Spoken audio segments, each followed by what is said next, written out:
$1.87. That was all. She had put it aside, 1 cent, and then another, in her careful buying of meat and other food. Della counted it 3 times.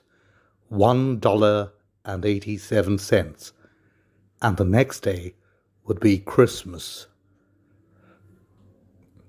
There was nothing to do but to fall on the bed and cry. So Della did it. While the lady of the home is slowly growing quieter, we can look at the home. Furnished rooms at a cost of $8 a week.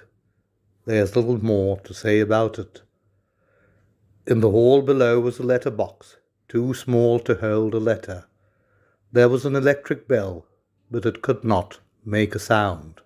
Also, there was a name beside the door, Mr. James Dillingham Young. When the name was placed there, Mr. James Dillingham Young was being paid $30 a week. Now, when he was being paid only $20 a week, the name seemed too long. It should perhaps have been Mr. James D. Young. But when Mr. James Dillingham Young entered the furnished rooms, his name became very short indeed. Mrs. James Dillingham Young put her arms warmly about him and called him Jim. You have already met her. She is Della. Della finished her crying and cleaned out the marks of it from her face. She stood by the window and looked out with no interest. Tomorrow would be Christmas Day, and she had only $1.87 with which to buy Jim a gift. She had put aside as much as she could for months, with this result. $20 a week is not much. Everything had cost more than she had expected. It always happened like that. Only $1.87 to buy a gift for Jim? Her Jim? She had had many happy hours planning something nice for him, something nearly good enough, something almost worth the honor of belonging to Jim. There was a looking-glass between the windows of the room. Perhaps you have seen the kind of looking-glass that is placed in $8 furnished rooms. It was very narrow. A person could see only a little of himself at a time. However, if he was very thin and moved very quickly, he might be able to get a good view of himself. Della, being quite thin, had mastered this art. Suddenly she turned from the window and stood before the glass. Her eyes were shining brightly, but her face had lost its colour. Quickly she pulled down her hair and let it fall to its complete length. The James Dillingham Youngs were very proud of 2 things which they owned. One thing was Jim's gold watch.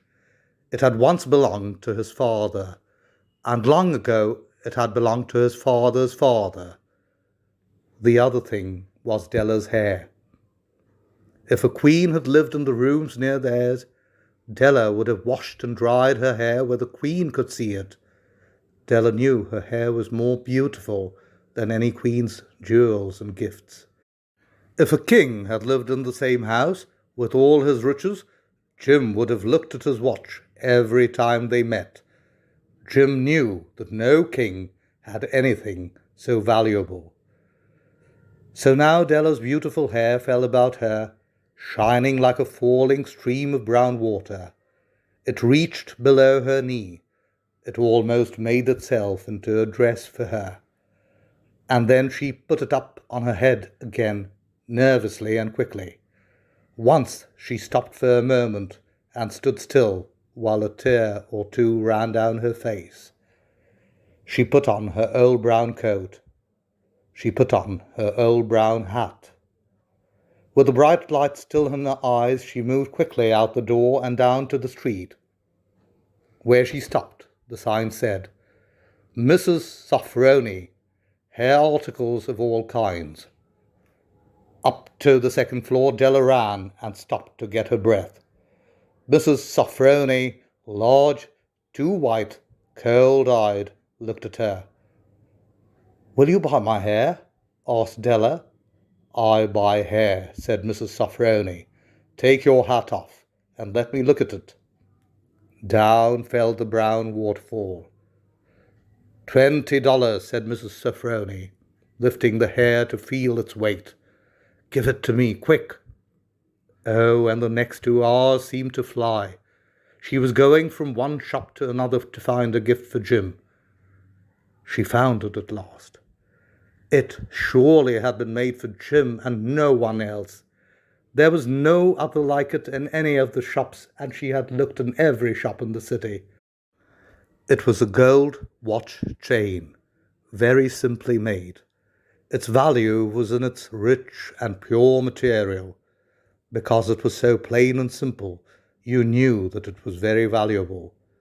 All good things are like this. It was good enough for the watch. As soon as she saw it, she knew that Jim must have it. It was like him, quietness and value.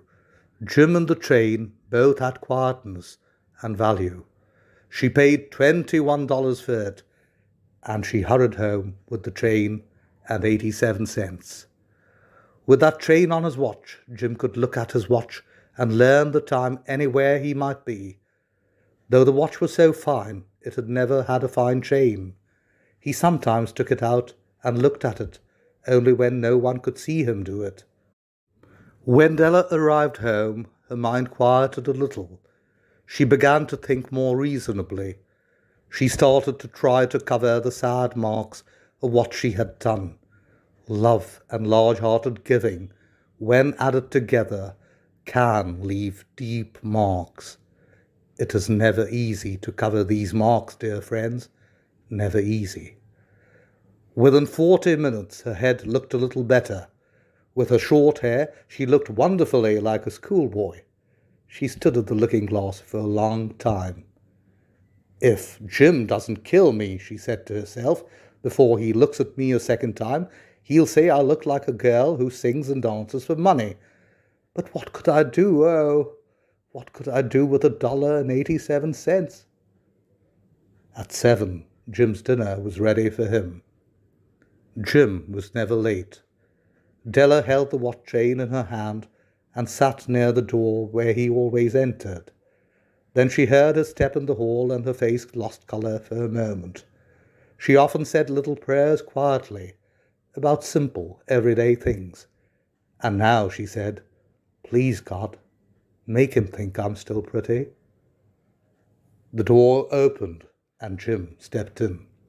He looked very thin, and he was not smiling. Poor fellow, he was only 22 and with a family to take care of. He needed a new coat, and he had nothing to cover his cold hands. Jim stopped inside the door. He was as quiet as a hunting dog when it is near a bird. His eyes looked strangely at Della, and there was an expression in them that she could not understand. It filled her with fear. It was not anger, nor surprise, nor anything she had been ready for. He simply looked at her with that strange expression on his face. Della went to him. "Jim, dear," she cried, "don't look at me like that. I had my hair cut off and sold it. I couldn't live through Christmas without giving you a gift. My hair will grow again. You won't care, will you? My hair grows very fast. It's Christmas, Jim. Let's be happy. You don't know what a beautiful, nice gift I got for you." "You've cut off your hair?" asked Jim slowly. He seemed to labour to understand what had happened. He seemed not to feel sure he knew. "Cut it off and sold it," said Della. "Don't you like me now? I'm me, Jim. I'm the same without my hair." Jim looked around the room. "You say your hair's gone," he said. "You don't have to look for it," said Della. "It's sold, I tell you. Sold and gone too. It's the night before Christmas, boy. Be good to me, because I sold it for you. Maybe the hairs of my head could be counted," she said, "but no one could ever count my love for you. Shall we eat dinner, Jim?" Jim put his arms around his Della. "For 10 seconds let us look in another direction. $8 a week, or $1 million a year, how different are they? Someone may give you an answer, but it will be wrong. The Magi brought valuable gifts, but that was not among them. My meaning will be explained soon. From inside the coat, Jim took something tied in paper. He threw it upon the table. I want you to understand me, Dell, he said. Nothing like a haircut could make me love you any less. But if you'll open that, you may know what I felt when I came in. White fingers pulled off the paper, and then a cry of joy, and then a change to tears. For there lay the combs that Della had seen in a shop window and loved for a long time. Beautiful combs with jewels perfect for her beautiful hair. She had known they cost too much for her to buy them. She had looked at them without the least hope of owning them, and now they were hers. But her hair was gone. But she held them to her heart and at last was able to look up and say, "My hair grows so fast, Jim." And then she jumped up and cried, "Oh, oh!" Jim had not yet seen his beautiful gift. She held it out to him in her open hand. The gold seemed to shine softly, as if with her own warm and loving spirit. "Isn't it perfect, Jim? I hunted all over town to find it. You'll have to look at your watch 100 times a day now. Give me your watch. I want to see how they look together."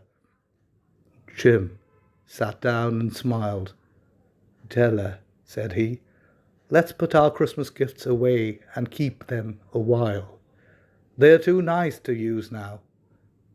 I sold the watch to get the money to buy the combs, and now I think we should have our dinner."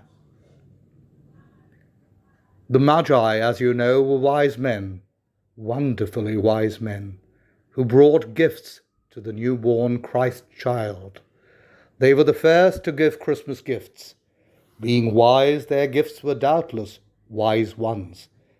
And here I have told you the story of two children who were not wise.